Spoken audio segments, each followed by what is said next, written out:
নমস্কার বন্ধুরা, অনুর খাবার ঘরে সবাইকে স্বাগত। আজ আমি নিয়ে এসেছি শিম চচ্চড়ি করবো সর্ষে দিয়ে। দেখুন বড় বড় যে শিম, এগুলো তেলে একটু কালো জিরে ফোড়ন দিয়ে শিম দিয়ে আমি বসিয়েছি একটু ভাজা ভাজা করে, হালকা জল দিয়ে একটু ঢেকে দেবো। তো একটু ভাজা ভাজা হয়ে এসছে। এবার আমি একটু জল দেবো, দিয়ে আমি একটু ঢেকে দেবো। আর এখানে আমি মিক্সির মধ্যে সর্ষে কাঁচা লঙ্কা পেস্ট করে একটু সর্ষের তেল দিয়ে ঢেকে দিয়েছি, দেখুন, যাতে একটু ঝাঁঝালো হয়। এবার ওই সিমটা একটু ভালো করে সেদ্ধ হলে আমি ফিরে আসছি। ঢাকা দিয়ে রেখেছি বেশ কিছুক্ষণ, একটু সিম আঁচ করে হতে থাকুক। সেদ্ধ হলে আমি তারপর সর্ষে বাটা দেবো, একটু মিষ্টি দেবো আর একটু কাঁচা সর্ষের তেল দেবো। এই হলো শিম চচ্চড়ির। কিন্তু খেতে দারুণ টেস্ট, বানিয়ে খেয়ে দেখবেন। শীতের সময় শিম অনেক পাওয়া যায়, ভালো লাগবে খেতে আশা করছি। দেখুন বন্ধুরা, শিমটা সেদ্ধ হয়ে এসছে প্রায়। এবার দিয়ে দেবো একটুখানি মিষ্টি, চিনি, আর দিয়ে দেবো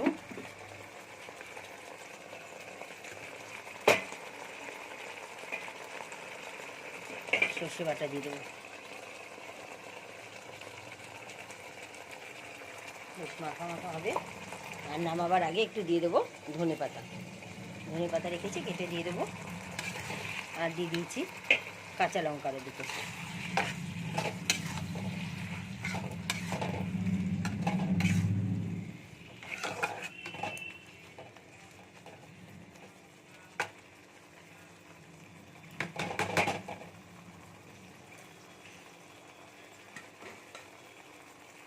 একটু সামান্য জল দেবো, একটু যাতে মাখা মাখা হয়, একদম সামান্য।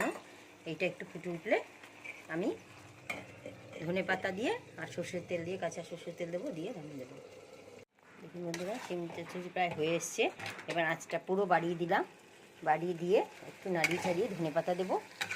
নুনটা দেখে নিচ্ছি, আর দিচ্ছি একটু কাঁচা সর্ষে।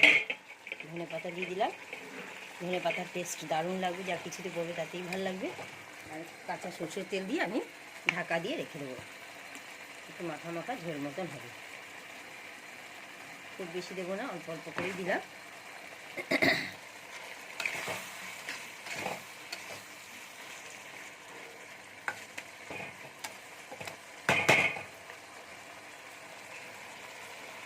আমার শিম চচ্চড়ি সর্ষে দিয়ে রেডি। ঢাকা দেবো, দিয়ে আঁচটা বন্ধ করে দেবো। যে যেখান থেকে দেখছেন, ধৈর্য ধরে দেখার জন্যে আমি অসংখ্য ধন্যবাদ জানাচ্ছি তাদেরকে। আর ফেসবুক থেকে দেখলে পেজটি ফলো করবেন। আর এমনিতে লাইক শেয়ার করতে ভুলবেন না।